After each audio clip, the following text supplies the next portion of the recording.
Yahweh skana, nayuensi negahi, skana, akeyatonya, squayakek, ungwe howe hodenoshoni, wiku yohis ananya, umas tuat toni da ungra, ake gwewe hatuya, uhu wanahani, hotai nangruyank, jigago wane, odaje uyanre, soa asona ganashagawa, Iyawe, Yuke Anaso, Onagit Wahi, Isu Tanakwa. I had met an Oneida elder, Jackie Michael King. He swept me off my feet, and we were married that summer. Then we moved to Oklahoma, where we created the Indian Territory Culture Center and Painted Horse Museum. Here we had up to 50 kids that would come and learn how to do the old-time dances and the old-time songs. It was Jack's purpose to protect and try to return as much of the culture as possible. In 1993, I was adopted Seneca Cayuga by Hubert Skye of Six Nations officiating, and in the year 2003, Chief Bearskin and the Wyandotte Council voted to make me Master Associate Artist for the Wyandotte Nation of Oklahoma. These were rare opportunities to be on the inside and to participate in ceremonies and to learn about the Native American worldview, which is so different from everybody else's. But it also gave me an opportunity to learn the stories of their oral history, which is an amazing epic. I put the stories and all the paintings into a book called Spirit Winds of Peace, Epic of the Peacemakers. It can be found at spiritwindsofpeace.com. There are 40 full-color plates in this book. And so these stories come from the northern part of New York. It covers the area of the Mohawk, the Oneida, Onondaga, Cayuga, Seneca, and Wyandottes or Hurons that inhabited the area around Lake Ontario. One of the first things that Jack told me was that should always speak with sacred breath. He explained that Native Americans had no swear or curse words in their language. He also taught me to always put good thoughts into what you were making. I began to understand these teachings once I heard the story of Great Mystery, how Great Mystery had created everything spiritually that would ever be needed upon this earth, and he placed it inside an upside-down cornucopia called the Field of Plenty. The old ones knew about this, and so when they prayed with grateful heart. They prayed with thanksgiving as though they had already received it. Today we're on a black road where everyone prays, gimme, gimme, gimme. I want, I want, I want, I need, I need, I need. Not understanding that when Creator hears our prayers, Creator says, yes, my child, you may have it. So when we pray, I need, I need, I need, Creator says, yes, and here is more. And when we pray, I want, I want, I want, again, Creator says, yes, my child, and here is more. It is only when we understand this and we pray with a grateful heart and pray in thanksgiving, thank you, thank you, thank you, that Creator says, yes, my child, and here is more, that we are able to manifest the abundance that is already in the field of plenty. And so there was a world above this one. This world at that time was nothing but water. But this world above this one traveled through the universes, determining the dreams of the many new planets. When it came to this one, there was a council that was held with the sky chiefs and of the upper world, as well as the chiefs of the lower world. And it was determined that the dream was for peace and love for humanity to be upon this water planet. So in this council, a plan was laid out whereby this might be able to happen. In this plan that was laid out in Sky World was decided that Sky Chief should marry a young wife.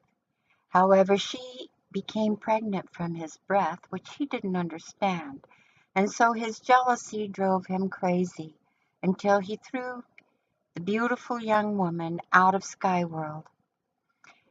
The animals below in the water planet saw her coming down, and so they gathered up her on the wings of the birds and flew around until the animals were able to obtain some of the soil that fell from Skyworld and put it upon the top of a turtle.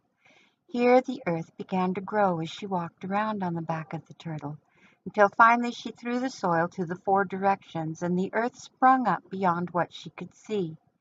Within 3 days, she became a young mother, giving birth to a beautiful baby girl, whom she named Longtail Fatface Lynx.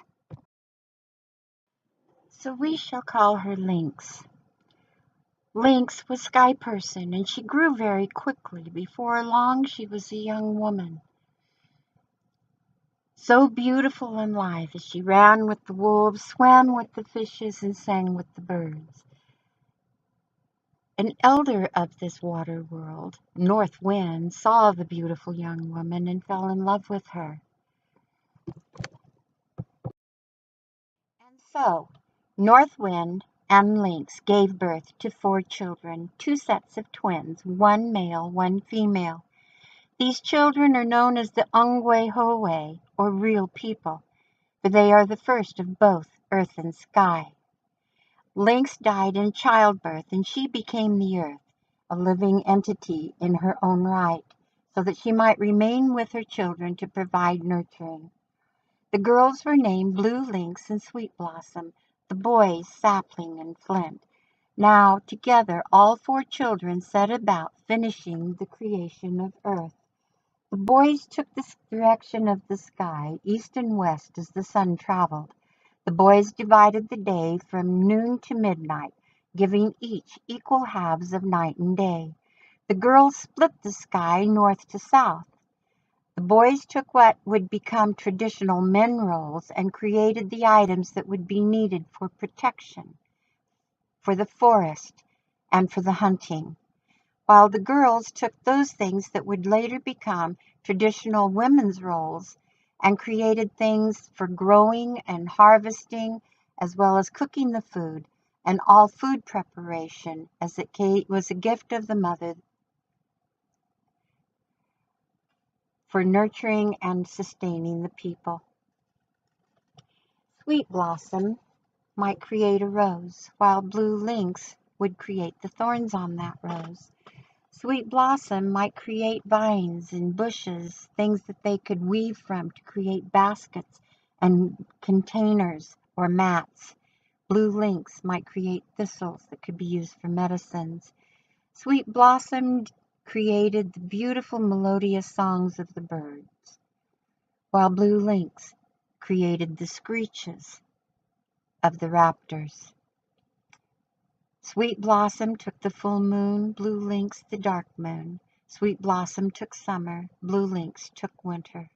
The boys, in their continuation of creating the earth, Sapling created a beautiful meadow, while Flint pushed up mighty mountains. Sapling then created the mountain passes through those mighty mountains and high cliffs of Flint. Sapling created placid ponds and rivers, while Flint threw in rocks to make white water rapids. Sapling created the animals of the forest, while Flint created the animals of the nighttime. In this way, they worked together in cooperation, creating harmony and balance and completing cycles. This is known as the Twinship Principle, this principle of cooperation. And so it came that in this time arrived the Europeans, and they began to travel across this country, and they traveled to the native peoples to find out about their histories and their stories. These male ethnographers and anthropologists, when they came to the Iroquois, did not understand the concept of a matriarchal society, where the women kept their stories and the men theirs. Therefore, the men spoke only to the men. and the women's stories have been relegated to history. So out of these writings of these white men, Sapling and Flint emerge as the main creators. Sapling, the good creator, and Flint, the evil twin. It is here that we discover that no matter how hard Flint tried, that he could not measure up to Sapling. Sapling created the beautiful songbirds, all their beautiful colors and feathers, while Flint, in his efforts to make a songbird, created first a fly, and then a butterfly, and then finally a screeching bat. When Sapling created mankind, the two-legged, he created beautiful creatures that could run with the wolves through the forest. But when Flint tried to create a man, he created Bigfoot. One day, Flint decided to visit his brother. He and Blue Lynx traveled across and through the forest until they reached the river. As they walked up and down the bank, they could find no way to cross this river. Flint became impatient and began to stamp his feet. As soon as he stamped his feet, the water froze, creating an ice bridge across to the other side. But when Sapling came out of his lodge, he saw the ice bridge. He saw the river frozen. In fact, he saw his beautiful flowers frozen. He saw the trees frozen. He saw all the food frozen. Sapling knew immediately that this was the work of his brother Flint. Sapling decided that what should be is that he would take the first part of the year for things to be born from the earth and the light as it emerged from the east.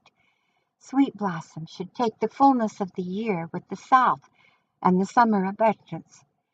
Then the other half of the year they would rest from their labors and let the earth sleep, while Flint would cool down things, creating the beautiful colors of fall as they descend into the west, and nighttime, while Blue Lynx would make her chilling appearance from the north, the land of her father, North Wind, to make the earth cold. And so they agreed to create the seasons with the elders of the four directions. However, Flint still was not satisfied. As he thought and thought and thought about he could never ever measure up to Sapling, he became really frustrated again and began to stamp up and down the entire earth. Grandmother Sky Woman came to the three children, said, "Children, you've got to stop your brother. If he doesn't stop what he is doing, he is going to freeze this entire world." This is when Sapling and Flint wrestled for the dominance of the earth, and Flint was forced into the underworld to become ruler of the underworld, while Sapling became ruler of the sky world. And so now we move forward in time to approximately the year 909 AD. The story takes place in what is now known as the state of New York, around the Lake Beautiful, which is now called Lake Ontario. There are two culture heroes that come forth in these stories from this time. One is the story of the peacemaker, a young boy who was born of a virgin in the Bay of Quinte. His name is Diganawida, but we refer to him as the peacemaker as his name is sacred and must be spoken of only in ceremony. The peacemaker was born a Huron, but was later adopted a Mohawk.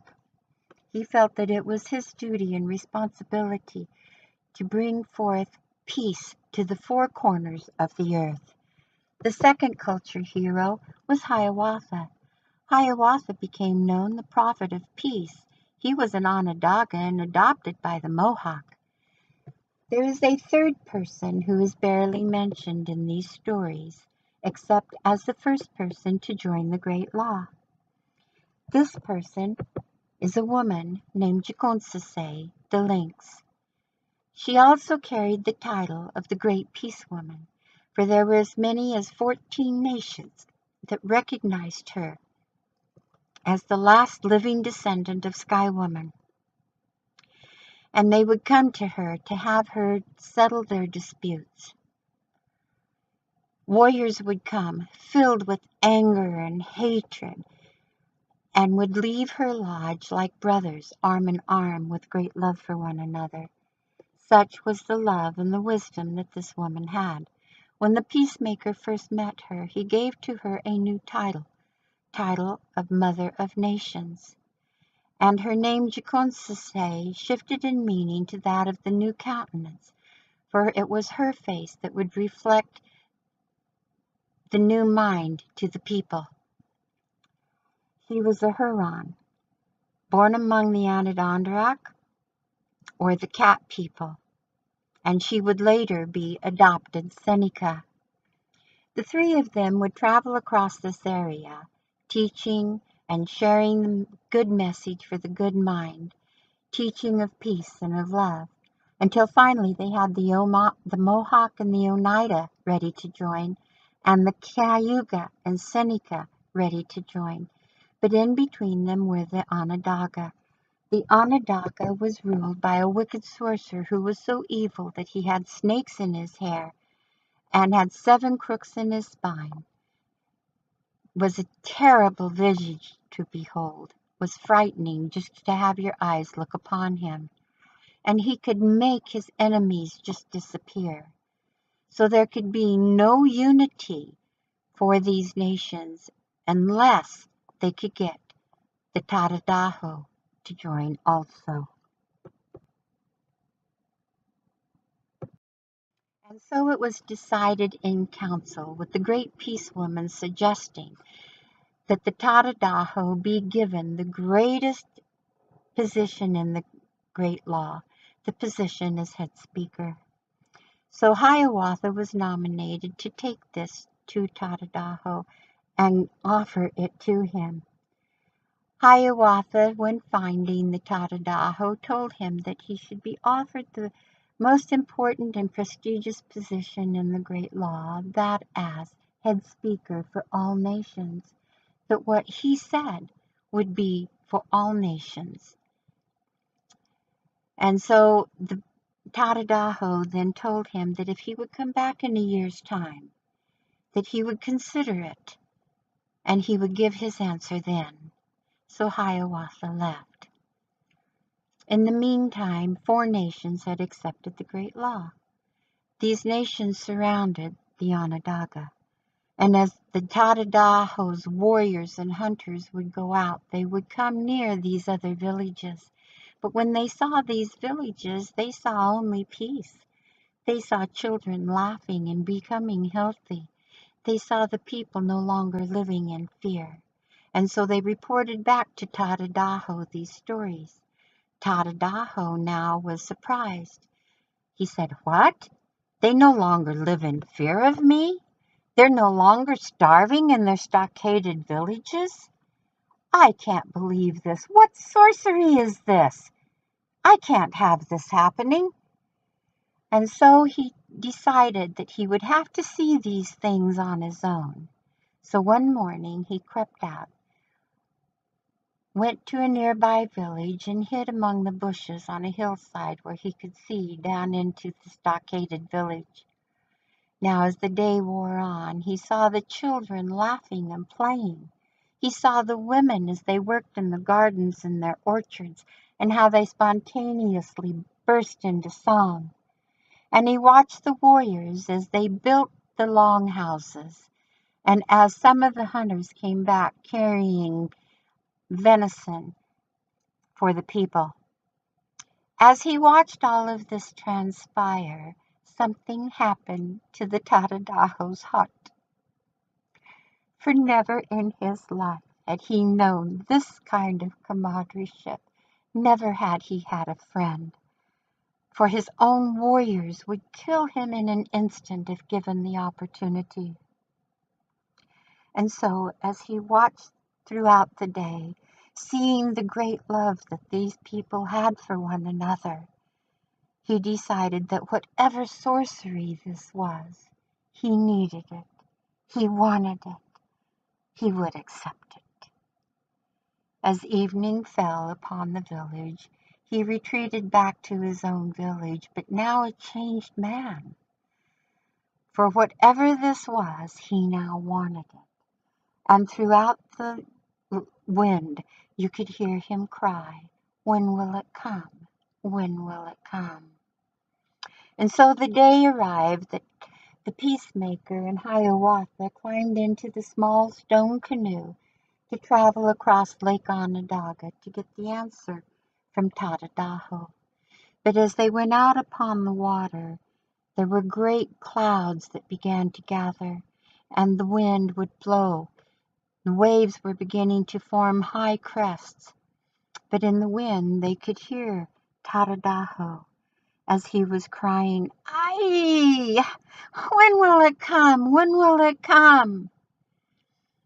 Finally, the waves became so monumental that they threatened to shove the small boat down into the bottom of the lake. And so Hiawatha and Peacemaker returned to the shore. It was some time before once again they headed across Lake Onondaga in the little white stone canoe. But again, as they headed across, the storm waves came up and the clouds came over, and in the wind they could hear the Tadadaho cry, "Ai! When will it come? When will it come?" And once again, the waves became so huge that they had to return to the shore. This time, though, they met with the Great Peace Woman, and the Great Peace Woman gave to them a song of peace, a song which she said would quiet the waves, but also quiet the rage, the impatience, the frustration of the Tadadaho. So this time, as they headed out, again the storm clouds came overhead, and the wind began to blow against the waves with, "Ai! When will it come? When will it come?" This time, the peacemaker stood in the canoe, and as he did so, he sang the song of peace, and instantly the waves became quiet. Now they continued across to gather up the Tadadaho and take him before all the people, that they might get his answer. Now we've listened to 3 stories. In these 3 stories, again we have repeated that every breath is sacred, all good thoughts into what you are making, and pray with thanksgiving as though you've already received it. But these 3 stories bring home the ideas that our thoughts and emotions affect the earth around us. 3 times in these stories, first Flint and then Tadadaho, the reincarnation of Flint, being impatient caused calamities upon the face of the earth. And so it is with each of us, for we are. Recently, a Japanese scientist named Masaru Emoto has published a book called Hidden Messages in Water. Inside are photographs of water crystals as they melted, water that had been exposed to many words, thoughts, songs, photographs. One of the most dramatic is water that was taken from Fujiwara Dam, showing how polluted the water was. But then they did a ceremony utilizing a Buddhist prayer, and afterwards again took a water sample. This time the crystal showed up with the little man sitting inside with a halo on his head. He has done other work such as expose it to words or phrases of words such as "I will kill you," and got this little man with a gun. Other words such as "thank you" and "love and gratitude" create absolutely beautiful crystals. So essentially, with all the work that he has done and published, Dr. Emoto's work proves the creation power of words and thoughts on water. In the beginning, our planet was a water world. Even today, 70% of it is covered with water. You and I are 70% water. The animals are 70% water. The plants are 70% water. Even those things that we consider inanimate, such as the stones and the sand, are actually crystals of silicon dioxide, water in a solid form. And crystals are known for their properties of taking on programming and recording around them. So in essence, everything on our earth records everything that we say and do upon this planet. And what you're going to see now Here is are a sample what happens to particles of sand and other various particles when a sound resonates across a plate and resonates those particles in tune with the sound. Because when we think, we're not just sending out a wave which resonates the energy, we're sending out on a frequency outside of the range of human hearing, we're sending out a sound. Everything is sound. When we think, a sound goes out, it resonates the energy around us to that sound. And sound takes random particles and turns it into astonishing form. And that's how this universe was created. In the beginning was the Word, and the Word was sound. So what you're looking at here is merely particles formed into patterns by sound.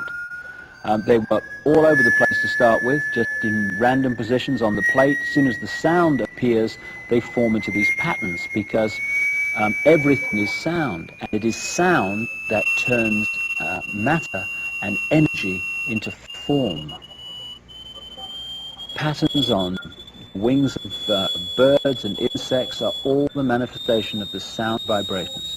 Every organ in our body resonates to a certain frequency.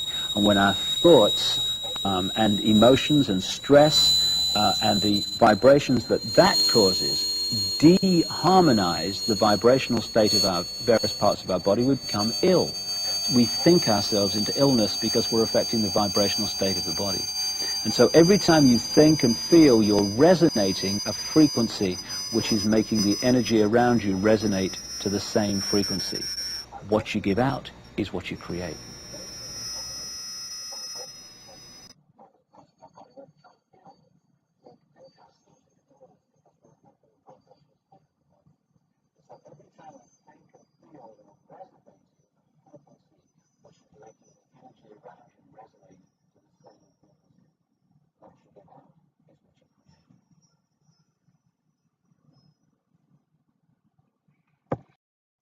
Cymatics has become very important scientific study, and through all their experiments they have discovered that sound creates pictures, and these pictures oftentimes resemble different things that are created here upon the earth.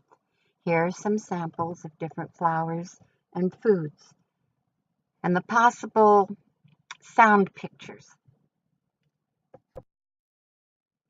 Here is one, cymatics.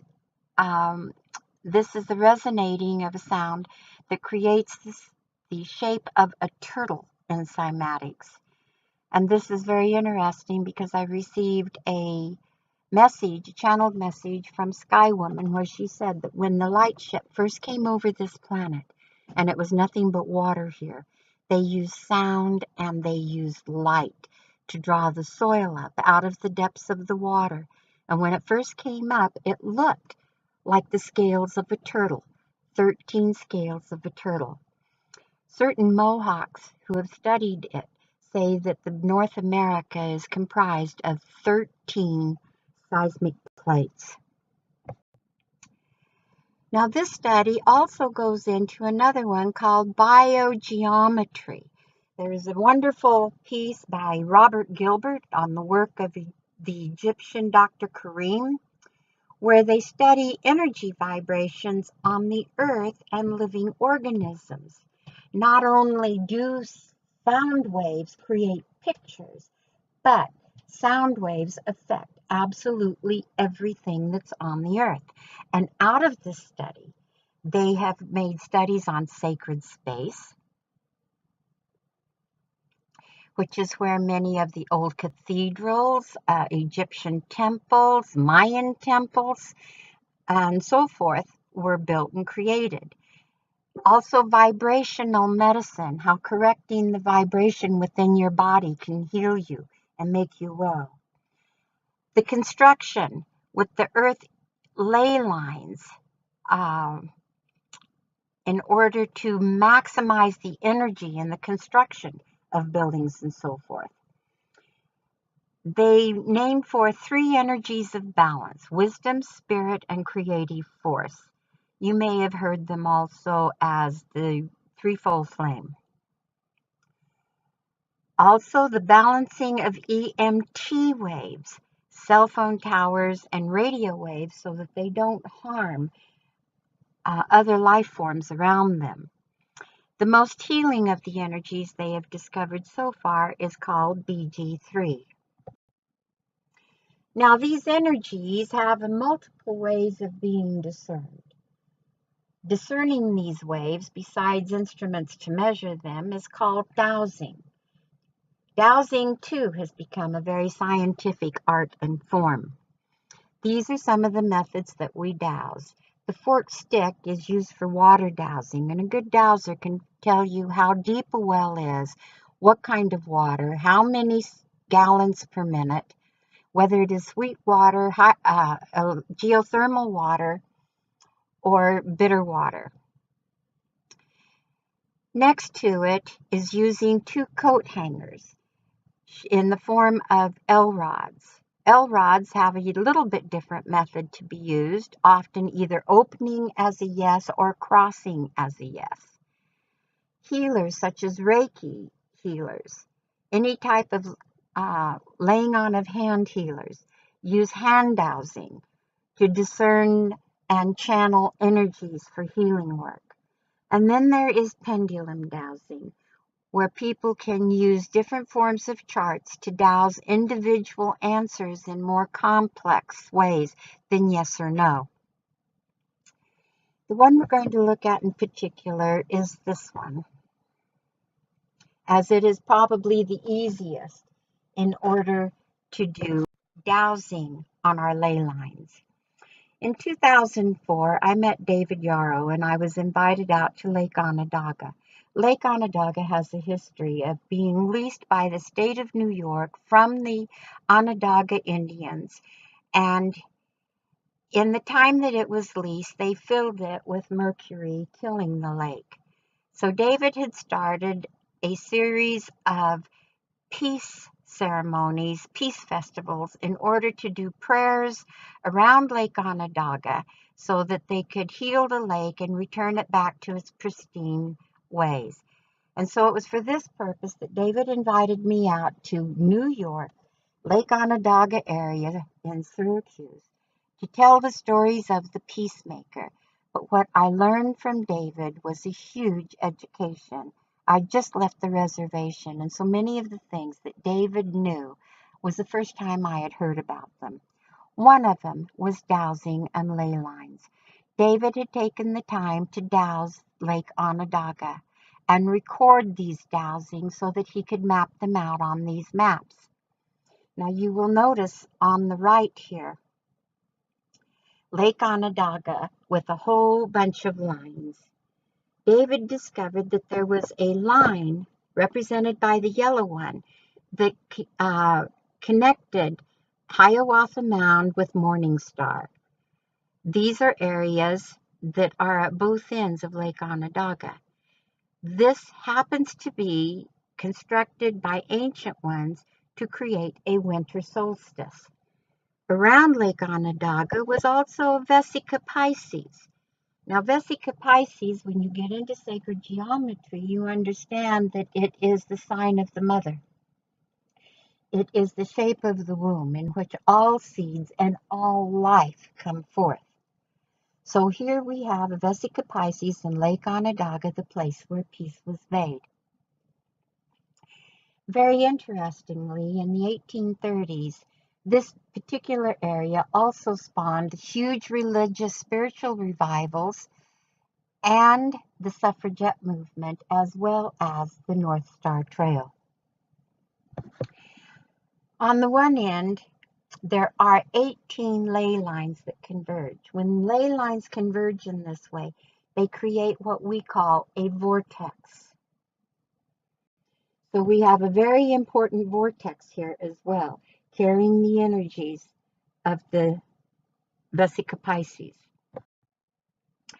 Now, when vortexes come together this way, this is where Stonehenge, Mayan temples, Native American medicine wheels, so many sacred places all over the earth are these special energy places where many ley lines come together, carrying this great energy and creating a vortex.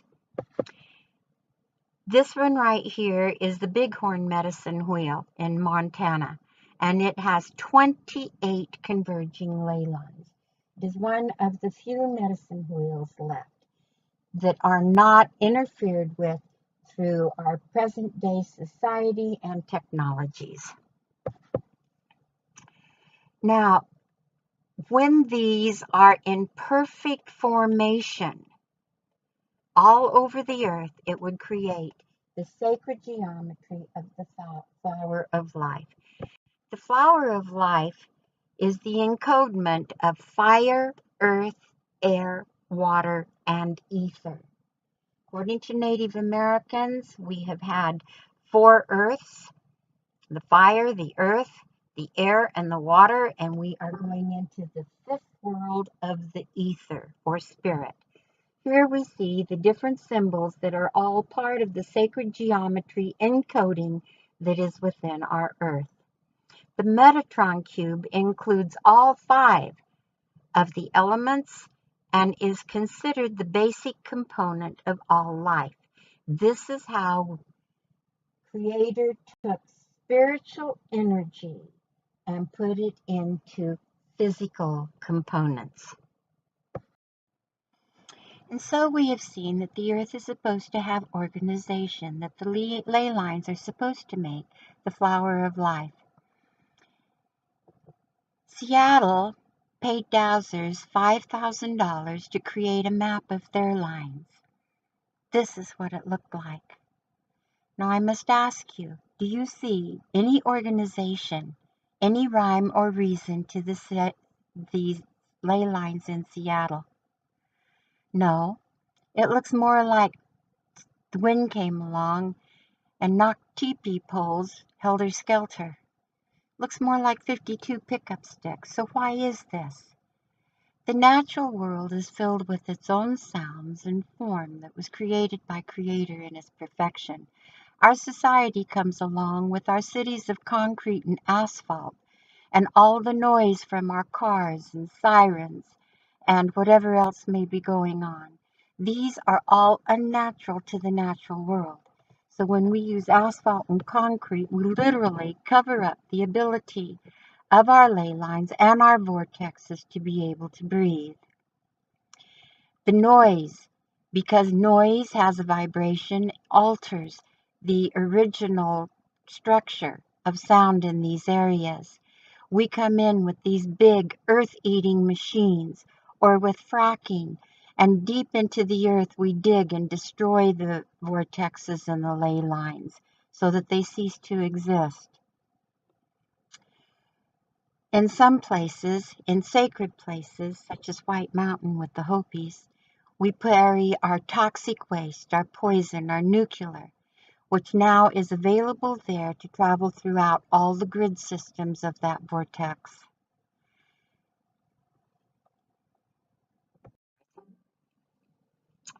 The Mohawk have a prophecy that is called the 7th generation prophecy.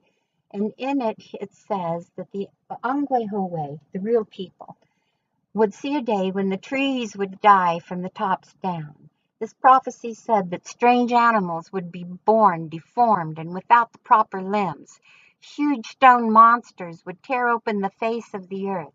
Rivers would burn, and air would burn the eyes of man.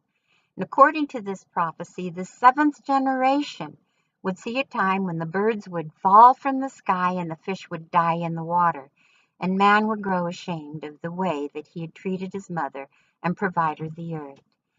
Now at this time, this was totally unheard of. There was no place in the imagination of mankind that they could ever dream of birds falling out of the sky or the fish dying in the ocean. But what we have today is an earth in trouble, an earth where birds are falling out of the sky, dead, and where fish are dying in the rivers and washing upon the shores, dead, where coral is dying in the ocean, and where entire forests of trees are dying. Our earth is in trouble. And so what can we do about it? In 2004, I met Blue Thunder. He was a Shoshone Paiute from Wind River Reservation and had already gained notoriety as a premier earth healer, earth wisdom teacher, and teacher of peace. He had sent a message across the internet about the caldera in Yellowstone. There had been a 100-foot swell in one of the lakes, and 2 of the valleys had been shut down because of 200-degree temperatures. He was trying to get the forestry department to let him do a Shoshone Paiute ceremony to quiet the volcano there. However, the forestry department was not letting him, and he was trying to gain support off the internet. When I met Blue, he showed me what he was doing and how he was doing it. It was not exactly new to me because my own guides had taught me a lot of this, but Blue added something special to the ceremonies. He was creating communities of like-minded people who could join in unity of thought, spirit, love, intent, and ceremony to recreate all the problem areas on the earth and restore them to their natural organization. His work inspired our group to do a Crystal Mountain medicine wheel where we covered 120 miles with 4 states and 7 mountains. We created a Metatron cube, and inside of it was 3 working Merkabas. This was some of the most fun in my life I've ever had, with incredible experiences of working with talking mountains and talking trees and talking life from the earth. But Blue taught, every breath is sacred. Always put good thoughts into what you are making. Pray with thanksgiving as though you had already received it. In other words, our thoughts and emotions affect the earth around us. He said, be peace, be love, actually embody these attributes. I took Blue for a ceremony out to Celebration Park in Melba, Idaho. The place that I had showed him was not the place we were to do ceremony, and as if though hearing instruction, he turned to my white wolf and told Dagny to go find the place where we were supposed to do ceremony. Now, White Wolf Dagny was very domesticated, and I was very surprised that he would be called upon to do this. But suddenly he stood up tall, his head raised up, his ears perked up, and his eyes glowed yellow. And in that instant, every part of his wolf being stood out, and he trotted off across the desert to find the place for ceremony. We followed him for quite a while, and finally, when we looked down, we found a spot. This spot was circled with petroglyphs, with symbols, and in these symbols was the very ceremony that we were supposed to do. The ceremony had a line coming up from a circle. Off of it was 2 hooks, one that symbolized a vortex energy that went up to the sky, and another one that went down to the earth. And at the bottom of this vortex was a medicine wheel, a circle of stones, little dots representing stones. Blue often used crystals to simulate these medicine wheels. He could create a vortex inside a building by using crystals. So we'll kind of walk through this. According to the Iroquois, the human being has got 3 souls. One is a sky soul that is Yuki, means energy coming in from the sky down into the person. Yuki energy is always positive. There's also an earth soul. This earth soul comes in from the earth. It's the one that reincarnates, while the sky soul goes on to the land of the ancestors. Now, the earth soul sometimes does what is right, but is actually in a learning mode, trying to do what is right. And then the individual themselves has a material soul, which you might call ego or personality. Well, the earth is the same way. There is energy that comes in from the sky and comes in from the earth. This energy is called a vortex. It is in the shape of a double helix as the energy goes both up and both down. Now, this energy coming in from the sky and from the earth creates a torus. This is the spiritual energy folding back on itself to create the material form. Surprisingly, our earth has exactly the same thing. Now, this torus energy with the pranic tube connects into what we call the chakra system. Amazingly, the earth has one also. This chakra system now connects into the meridian system that is used for acupuncture in Chinese medicine. And so here it is connecting into that grid.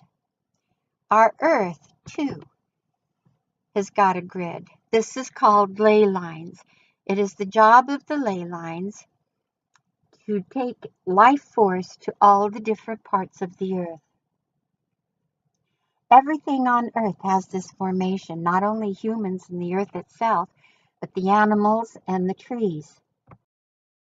We are told in the beginning of time that grandmother spider, Iktomi, wove a web that would hold the earth in form and hang in the sky.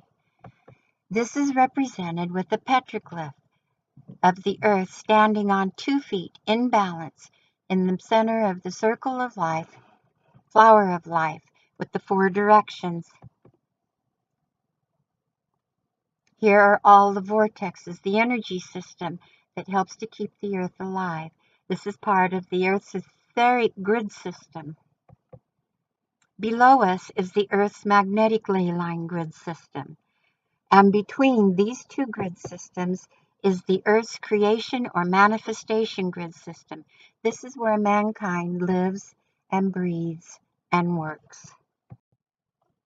So let's take a look here. As above, so below. So we have the energy coming in from the sky and from the earth into a medicine wheel here, symbolized here by this figure. There are 33 grids in the earth that share the energy and the programming. One of them is a healing grid that you can tap into as a healer and use it for faith healings. Another grid is the spiritual blueprint of our earth and the perfect formation that it's supposed to be in. In the ground is the magnetic system. This is a physical system that shares the energy to everything that is on the surface of the earth. Down deep inside the earth, however, is a crystal grid system that all the mountains tap into. It's like a nervous system for them. Over this system, they can communicate and share energy in order to help heal any of the places on earth. So you can see with our construction methods, with fracking and dynamiting, how the shakes and the vibration and the sound would totally disorient the magnetic grid system and the crystal grid system deep in earth. In fact, this crystal grid system was one of the things that we had to heal on Crystal Mountain, as during World War II she had been dynamited and is to this day for the crystal that she is made of. In between is the plane of manifestation where thought and deeds create the illusions and the realities that we exist in here on this. And so the teaching is that all thoughts, words, and deeds are living creations which have sound, vibration, and energy of their own. These affect the water crystals of the earth and every living thing upon the face of the earth, even the stone people and the sands. Therefore, air, water, soil retains every thought, every word, and every deed that is exposed to, good and bad. So the question has to ask, what are we programming into our Mother Earth's silicon dioxide crystals? What if there is layer and layer of war, murders, hate, anger, oppression, unauthorized digging, and pillage of resources? Would it look like this? In order to heal the earth, there are two aspects, for the earth is two. The earth is physical, and in the physical realm, we can do healing work by living green, living with the light, doing legislation, and taking science to heart. There's also the spiritual aspect which allows mankind to evolve into conscious creating with the good mind. This is what the Peacemaker taught. Intentional prayers and ceremonies for healing. So let's take a look again. Iktomi's web,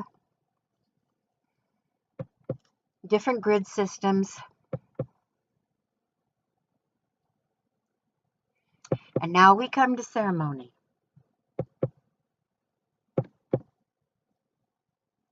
Here on each one of these points, if there was to be a ceremony, a group who with mind and intention in one heart, one focus, one spirit, were to do ceremonies with song and dance and music, then those areas, the sound would go out just like a pebble in a pond, with wave after wave creating the sacred flower of life.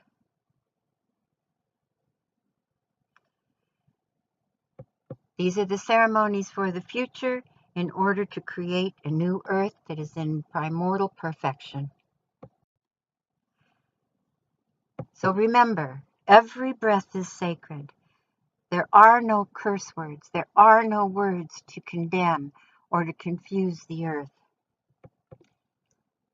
Always put good thoughts into what you are making and doing. Pray with thanksgiving as though you have already received it. Our thoughts and our emotions affect the earth around us.